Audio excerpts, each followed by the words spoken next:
Story 1. My father and I were taking a quick hike just a few miles north of Butte, Montana. It's not absolute wilderness that far outside of Butte, but just a few miles outside most towns in Montana means you're way out in the backwoods. It wasn't an unusual day by any means, a warm June afternoon, perfect for a little hike. We were only a mile or so away from where we parked when we saw a large trash bag along the trail. I hate litter bugs, especially out in the woods. I intended to haul it back with us and dispose of it properly. When I attempted to lift the bag, though, it was pretty heavy, much heavier than I had anticipated. Curiosity got the better of my father and me, and we split open the bag to see what was inside. I was expecting, like a dead animal of some sort. It's not totally unusual for someone to dispose of a dead dog or cat in this fashion in this part of the world. Some people out here will poach deer and leave the trimmings like this too. Upon opening the bag, we saw a boot, then socks, and then pants? We then realized they were all attached to human legs. It looked so unreal, like a movie prop. Like someone took a saw and cut off a store dummy's legs at the groin. This had to be some sort of prank, right? Oh, it wasn't. I fell backwards and started having a panic attack. Nothing prepares you for something like that. My dad, on the other hand, sprung into action. He immediately closed the bag up as best he could and then started to slowly survey our surroundings. That freaked me out even more. I asked him what he was looking for. All he said was, "Might be someone watching us." Can you imagine stumbling upon a serial killer's dump site and they're at a distance watching you? That really did not help my panic. As I tried to calm down, my dad called the Silver Bow County Sheriff and reported what we found. Well, we hiked back the mile or so to the road and waited for the cops to show up. The authorities searched the area with cadaver dogs for a week and never found any other pieces of the body or even a scent trail to follow. The sheriff's people even searched our truck and interviewed us to see if we might have been responsible. Nothing ever came of the whole incident, not one single thing. It's been just over 10 years and nobody has any idea who the legs belong to or how they got there. No missing persons reports that matched up, and DNA from the legs never showed up on any databases. Butte, Montana has a reputation for being a bit of a rough side, so it's not impossible the guy was a local who ran into trouble. But why wouldn't his family or friends report him missing? Surely someone would notice he was gone, or at least legless. I don't think we'll ever know the truth, but someone out there knows what happened, and they aren't too eager to give us the whole story. Story 2. My parents live in a wooded part of Northern California in an old mining town. We have about 3 or so abandoned mine shafts. Frankly, they had been used to dump old things or dead rattlesnakes to prevent the dogs from eating them. My parents have a fifth-wheel trailer that they parked in the front of their yard that I stay in when I visit. I'm Native American, so I know there's weird crap out here. But this night, I slept with the windows open because it was pretty warm. There's a mine shaft maybe 100 yards away on the property, across the road that one of the windows was facing. I started to hear a moan or a growling noise coming from that direction. I grew up out there, so I blew it off as a coyote or a bobcat, but it slowly sounded more human, like someone who was hurt and moaning in pain. I remember clutching my medicine pouch around my neck and just feeling completely unsafe. I peeked out the window, and there was an orange-yellow glow coming from inside the shaft. It faces upwards at about a 45-degree angle. Instantly, my instincts were screaming, "Nope, time to go." My mom's dog was on the bed, shaking, but completely silent. She's a small dog, so she usually barks at her own farts. I scooped her up, crouched around the bed until I got to the door. I swung it open and booked it to the house. Thank God the front door was unlocked. I made a bit of a commotion when I came in, so my dad came running out of the bedroom with his gun. I told him what I saw and how Sophie, the dog, was terrified. At this point, she piddled herself because you could still slightly hear the moaning. My dad peeked out the window and literally said, "That's something we should leave alone. I don't like it." Now, my dad is one of those people who's very serious and doesn't believe in supernatural stuff. But my dad was genuinely scared. I slept on the floor in his room that night like I was a kid and heard that noise all night. At one point, there was tapping at the back sliding glass door, but none of the dogs made a peep. They looked in that direction with their hair standing up, but made no noise. Absolutely unlike them. Needless to say, I sleep in the house when I visit now. Story 3. My husband, kid, and I live out in the middle of nowhere on a plot of land that's about 100 acres. I'd say probably 95 of those acres are wilderness with ATV and hiking trails that we and several of the previous owners created by exploring. We use that land for camping, hiking, and hunting. We like to find a spot, clear it a bit, and camp overnight. There's so much space, we've never stayed in the same place twice. We've seen some kill sites, both old and fresh. Lots of animal tracks, places where deer bed down, etc. I've even spent a lot of time hiking solo while my kid is in school and my husband's at work. Whether alone or with the family, we always carry a firearm for protection. A few weeks ago, we decided to load up our camping gear and start a new trail. We mark the trails we make with spray paint on trees. We were pretty far in the woods, having hiked almost an hour, when the atmosphere seemed to change. I don't know who noticed it first, but my husband, who was leading the three of us, turned around and gave me a concerned look. The birds had stopped chirping. The insects were quiet. There were no sounds around us. When in the woods, complete quietness is rarely a good thing. We continued onward, hyper-aware of our surroundings, while our kid continued merrily talking. We came to the stream that marks the midway point of our property.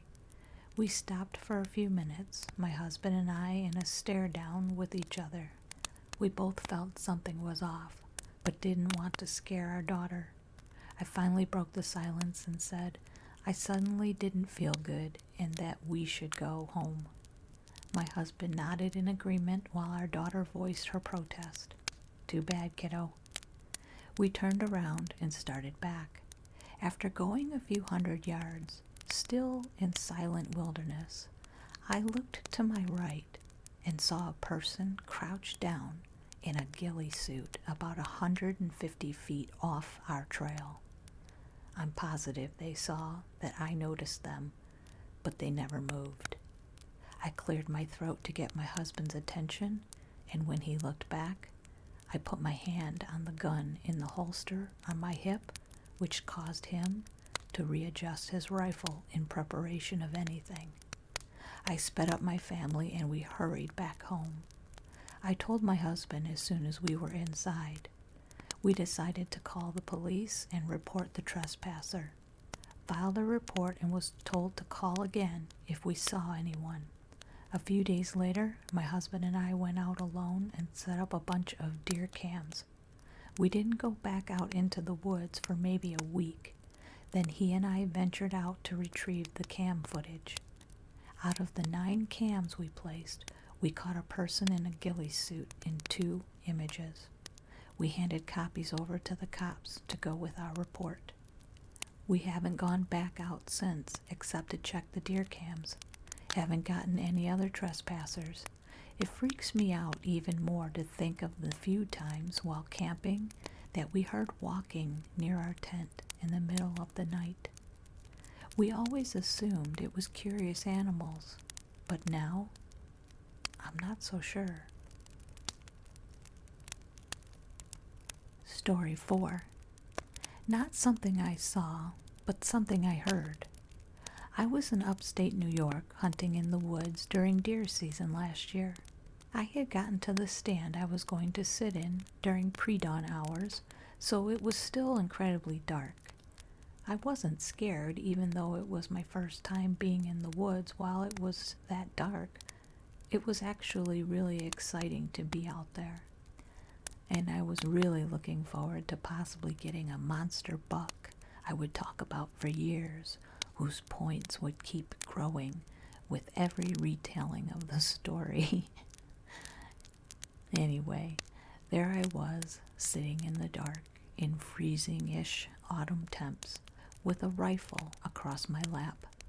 I was like 10 feet off the ground too, so that also kept my nerves in check. It was so quiet and dark, and I wasn't used to that. I just wanted the sun to come up so it would start to warm up a little, and so I'd have enough light to take a good, clean shot. I was dressed warm enough, but my father-in-law advised me against wearing thick gloves so I could shoot without them getting in my way in case I needed to take a quick shot. So my hands were freezing cold, and I kept warming them in my pockets, armpits, and by breathing on them. I'm not sure how long I was out there, but it felt like hours, and it was so dark. I think it was a little cloudy too, because I don't remember being able to see the stars, and there was a minimal amount of moonlight, and my eyes kept playing tricks on me in the darkness. I was told deer can be unnaturally quiet, so I kept scanning the shadows and thinking I would see something moving, but it would quickly turn out to be nothing. There was no wind, rain, or anything else happening. Everything was very still. After a while of nothing, out of nowhere, I heard a thumping sound. It sounded like a deep thump, like one you could feel in your chest. And it started off slow, then quickly picked up pace, like if someone was thumping on their chest. Kind of like thump, thump, thump, thump, thump, thump. Something like that. I don't know what it was, but I assumed that it was a male turkey gobbler drumming because I heard something similar when looking up turkey calls. It only happened once, and then it was quiet again for what seemed like another long stretch of time. I thought to myself, well, cool, I wonder what that was. And then something different happened. Another sound started up, but I could not for the life of me imagine what could make the sound. It started off low and then picked up volume slowly until it was decently audible to where it sounded like someone dragging a cardboard box across carpet. And it came from one direction, maybe like 50 yards away from my stand, and seemed to remain in one spot.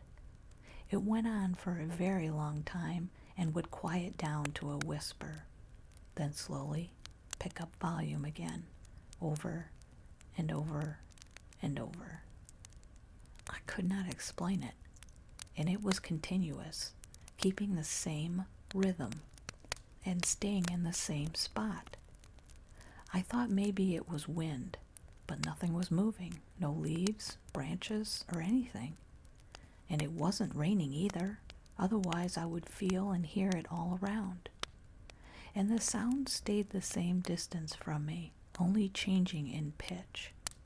I've never heard anything like that in the woods before, and haven't since. After a while of this, the sound slowly quieted down until it was completely gone, and all was quiet in the woods again. Then, a few minutes later, the sun started coming up, and birds started singing, and squirrels started moving about in the leaves, and everything else started waking up. It was the strangest thing. I stayed in the stand another hour or two before my father-in-law came looking for me. We were on his land, and he fetched me to head back to the house, which was quite a ways from the spot we were at in the woods. We talked all the way back, and I told him how I didn't see a single deer and how chilly it was. He chuckled and gave me tips and other pieces of wisdom for the next hunt. Eventually the house was in view, and we were walking out of the woods. I didn't want to sound stupid, and I didn't want to ask in case it was nothing, but my curiosity had gotten the best of me by that point, and I really wanted to know what I heard out there. I told him about the thumping sound, and he nodded and said that it was probably some kind of animal, although he wasn't sure what. He didn't seem fazed, though. I nodded and then told him I heard something else, too, but I'm not sure what. I explained the whole thing to him the best I could, and he listened without saying anything or nodding or making any sort of facial expression. And then he changed the subject. I wasn't unsettled about the sound until that very moment, because that was just strange to me that he didn't acknowledge what I had just told him. I let it go and didn't ask again. I did ask my brother-in-law about it later, but he couldn't explain it either.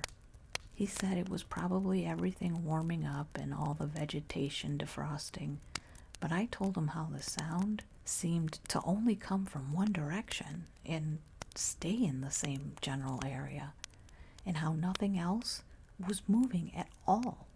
It was incredibly dark, but I could see enough to make out that no leaves, branches, trees, nothing was moving. He couldn't explain it, and the only thing he could say was, "Huh, that's really weird." And that was that. None of my buddies at work could explain it, and I haven't heard anything like that since.